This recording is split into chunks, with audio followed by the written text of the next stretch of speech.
going to, I mentioned this on Tuesday, that we're going to do chapel series a little bit different this semester. You're going to have a professor is going to be talking and interviewing on a particular subject matter on Tuesday, then he's going to preach to it on that Thursday, and sometimes we'll switch it up.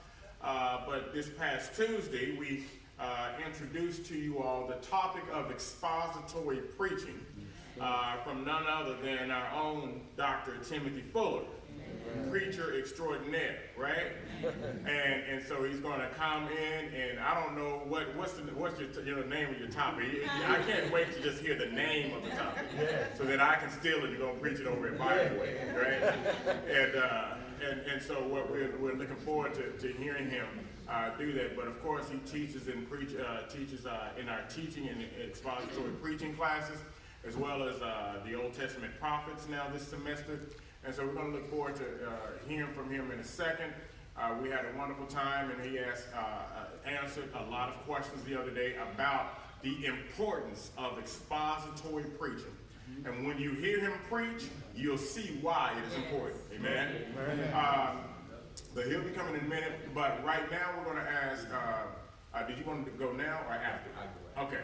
And so after he speaks, then we're going to have our very own president, Dr. Martin Hawkins.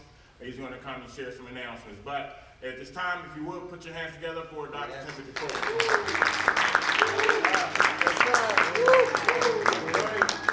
Thank you so much, President Hawkins.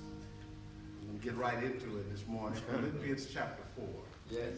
Philippians chapter 4. I will speak to the students this morning. Philippians chapter 4. Father, we thank you so much for this opportunity. That the words of my mouth and the meditation of my heart be acceptable in your sight. Lord, you are my strength and my redeemer. In Jesus' name, amen. Amen. Well, you've gotten your syllabus. You have in front of you this week all the requirements of that syllabus. You got the papers that you have to write. You already know when the tests are due. You know all the reading that's due. And sometimes, in actuality, if you were like me as a student, sometimes it brings on a lot of anxiety. Yes. Sometimes it brings on a lot of stress. Well, Philippians 4 is going to help you today. Because Philippians 4 is going to give us a remedy for our restlessness. It's going to give us some suggestions on how to handle our stress. It's going to give us a wisdom for our worry. It's going to give us an antidote for our anxiety. Philippians chapter 4, verse 6, it says this: be anxious for nothing, but in everything, through prayer and supplication, let your requests be made known unto God, and the peace of God, which surpasses all understanding, shall guard your heart and mind in Christ Jesus. I want to talk to you today about an antidote for your anxiety. Jennifer Sutcliffe on the Memorial Day weekend in Corpus Christi, Texas, was gardening with her husband in her backyard. And while she was gardening in her backyard, she was getting rid of some weeds. And when she uncovered these weeds, there was a rattlesnake in her garden. She called over her husband to deal with the rattlesnake. The husband took his shovel and actually cut off the head of the rattlesnake. But see, rattlesnakes are different than us. Rattlesnakes are cold-blooded. We're warm-blooded. They're cold-blooded. And so when he reached down to do away with the snake literally bit him on the hand. Now that's literally cold-blooded. And when he bit him on the hand, they had to rush him to the hospital. And they had to give him 26 vials of an antidote to save his life. Wow. And I just started doing research on antidotes. They got antidotes for many different poisons. They got all antidotes for different types of venom. But I wondered, is there an antidote for anxiety? Wow.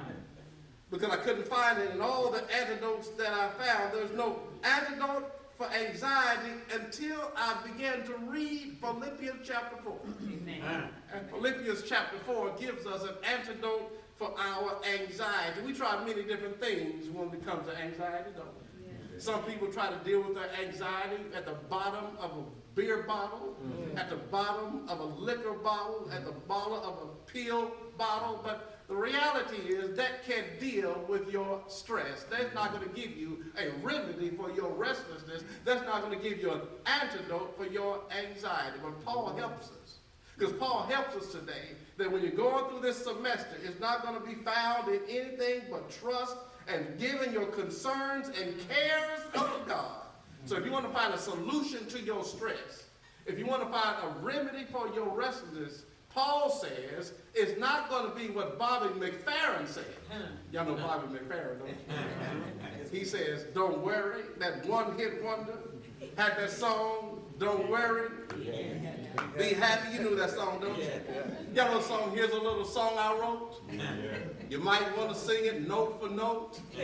Don't worry, be happy. In every life you'll have some trouble. But when you worry, you make it double. Yeah. Don't worry. Be happy. Ain't got no place to lay your head? Somebody came and took your bed. Don't worry. Be happy. Now, Bobby McFerrin sounds good. But Paul, in this text, would disagree with Bobby McFerrin because he wouldn't say, don't worry, be happy. He'd say, don't worry, be prayerful. Yeah. Y'all just give me a little man. Can I just unpack this a little longer? We're talking about this expositional preaching, by the way. So if you just let me keep your Bible open, because we're going to walk through this text in this really brief, allotted time that I have. Can I just go ahead and unpack it the most I can? Watch this. He said, if you're gonna have an antidote for your anxiety, Paul tells us today, this text is tailored to teach us today that you don't have to worry, you need to be prayerful. But help us, Paul. He says, be anxious for nothing, number one. He said there's a commandment that we need to keep. A commandment we need to keep. It's right here in the text. Be anxious for nothing. That word anxious is an interesting word.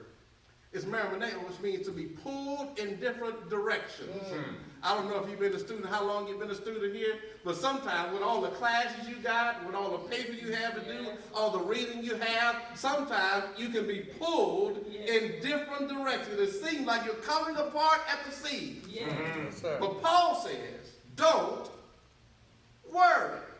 It's a command. It's in the imperative mood. In other words, it's not a suggestion. That's right. It is a commandment. Yeah. And you know, if you heard from me at any time, you know God speaks by commandment. Amen. He doesn't speak by suggestions. He speaks by commandment. And the commandment here is a commandment we need to keep if we're going to have an antidote for our anxiety.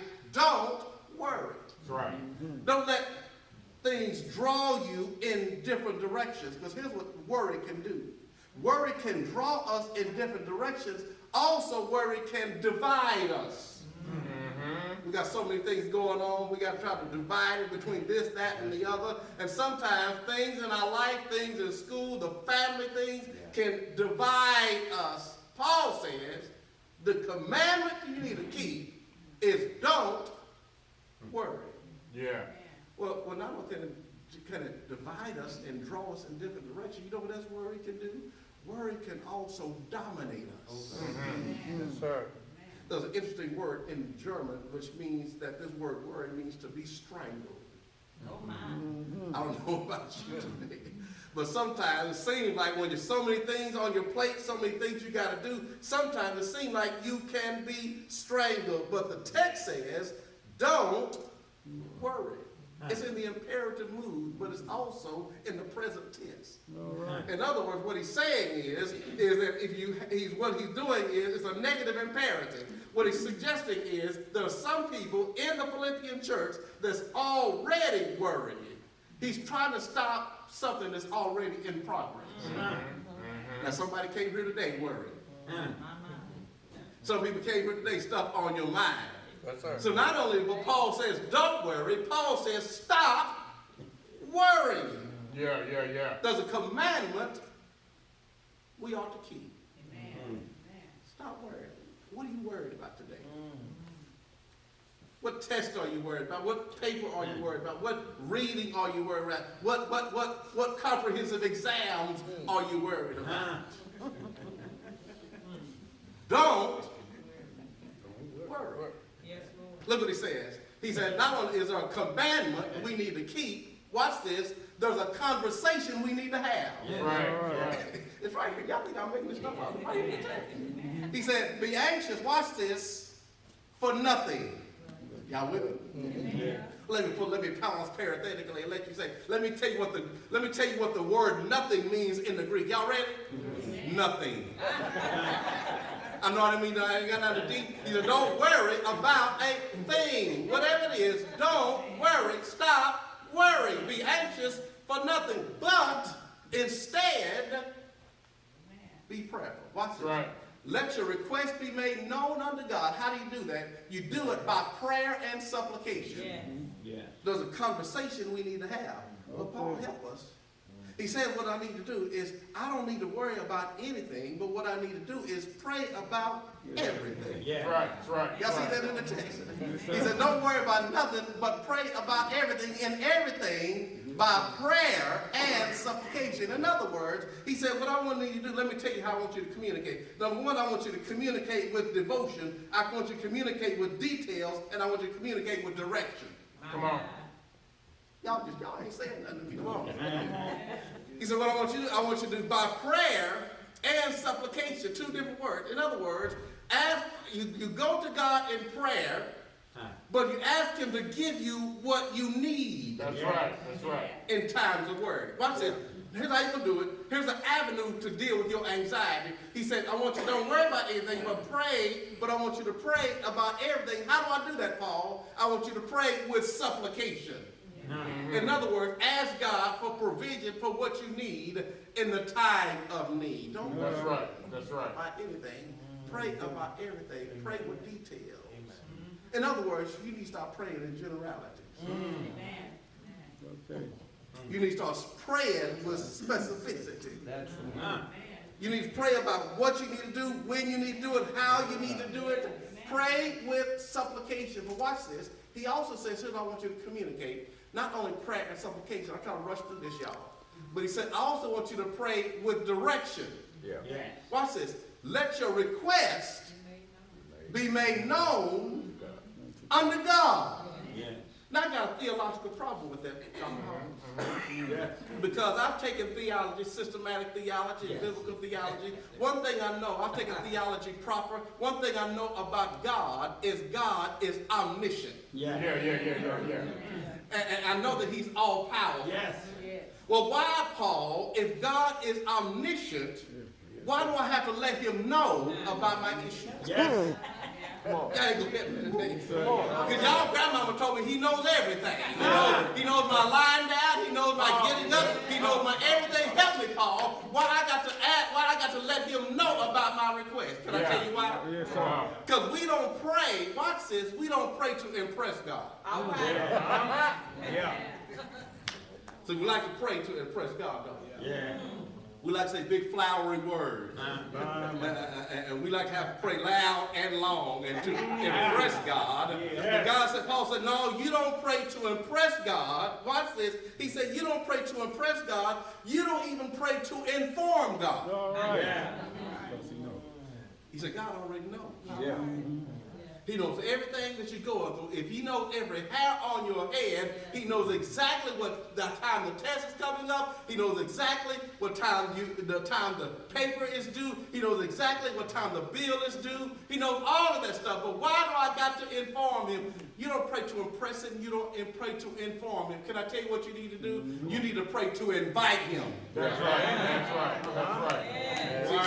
In other words, you got to stop struggling by yourself, thinking that you can do it, and you're a self-made man, and you independent, you got it all together. Put all that in the bag of chips. Can I say something to you? God will put you in a situation you can't get out of it. God will put you in a situation you ain't got enough money to handle it. And God wants you to sit down, I want you to sit down and come to me. Let your request be made known. Invite me into the situation. as a communication. Yeah. Yes, sir. Yes, sir. We need to have the direction, pray to God. Yeah.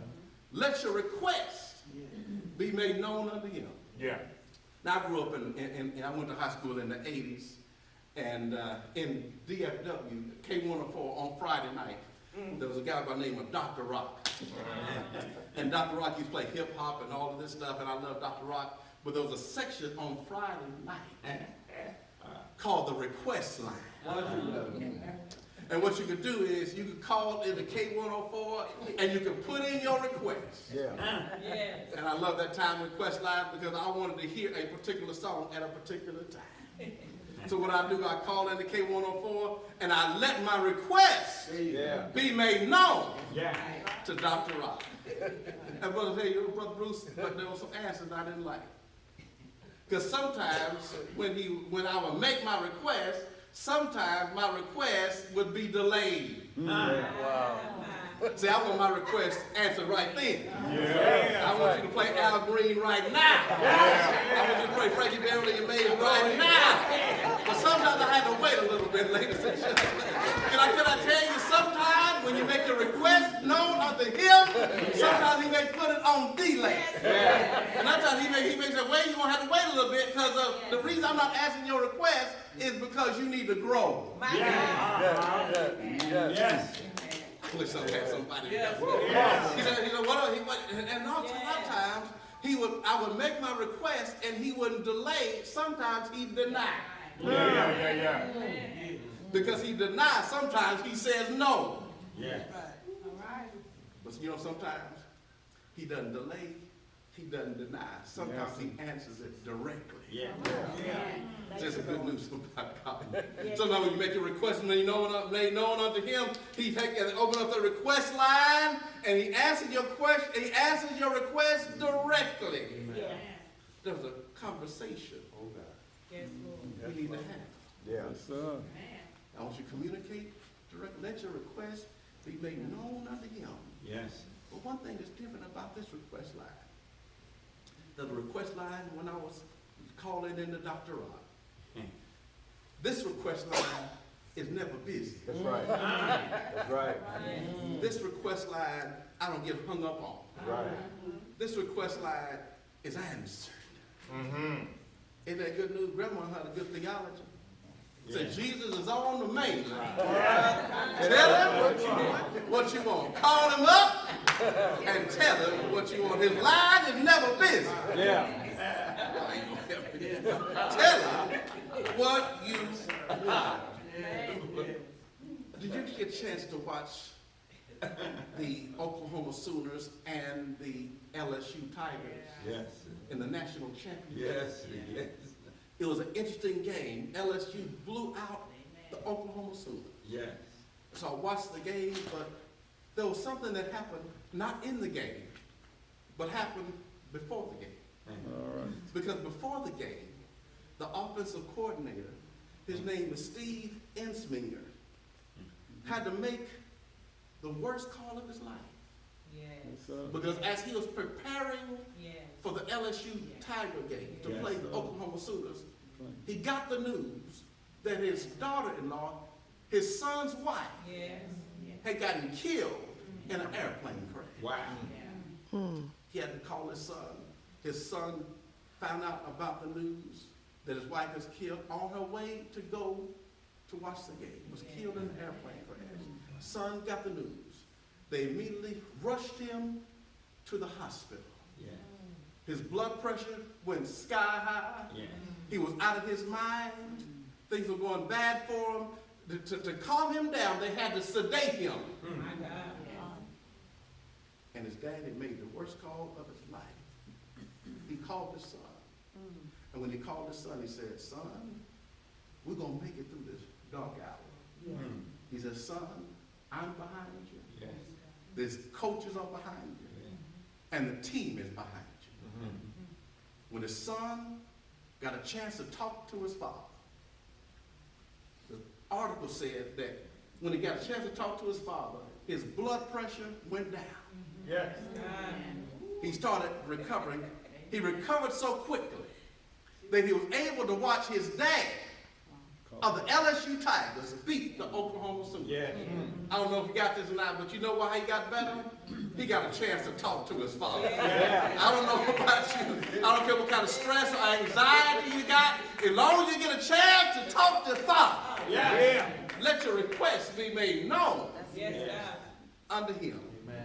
Well, not only is there a commandment we need to keep, not only is there a conversation we need to have, there's also a contentment that we ought to receive.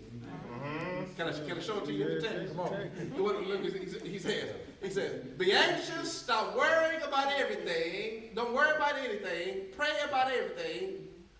Through prayer and supplication, let your requests be made known unto him. And here's your shout right here. Come on. Yes. And the peace of God, Yes, sir. which surpasses all understanding, shall guard your heart and mind in Christ Jesus. Can I just unpack that for about 5 minutes? Yes. Watch this. He says, here's what. I'm going to give you, he said, if you make your request known unto him, stop worrying.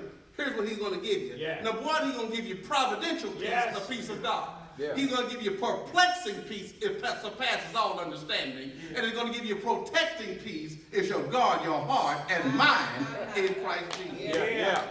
It's in the text. Y'all looking at me funny. Watch this. He said, number one, I'm going to give you, if you make a request known unto him, first thing I'm going to give you, the contentment we ought to receive, is number one, is providential peace. Come on. Y'all see that in the text? Yeah. He said, and he should be the peace of God. It's a possessive. In other words, it's a peace that comes from God. It's the very peace of Yes. God in your situation and Yes. in your circumstance. I don't know about you. The world can give you peace, ladies and gentlemen, but not the peace of God. Yeah. Jesus said, this peace I give unto you, not as the world gives. The world can give you peace, but they can break peace treaties. Yeah. You can be a peacemaker, but you also can be a peace breaker. Yeah. But he said, no, I'm not going to give you the peace that the world gives. I'm going to give you providential peace. And the peace of God, which surpasses all understanding. It's not only providential, but it's also perplexing. It surpasses all understanding. There was an artist that was hired to paint a picture and a portrait of peace. And this author, with nice, smooth brushstrokes, painted a beautiful harbor. The sky was blue. The sun was shining. The boats floated into the harbor. Not a cloud in the sky. Not a storm cloud anywhere. Well, that same artist went through a troubling time in his life. Had tragedy after tragedy after tragedy. He became penniless. He became broke. And he decided to paint another picture. Another picture of peace. Same harbor. But there were storm clouds everywhere. Same harbor. But the wind was thrashing, the waves were going against the ships that were coming into that harbor. It was raining, it was flooding, it was a deluge. It didn't seem like the same picture. But you say, that's not a picture of peace. Until you look closely. And in a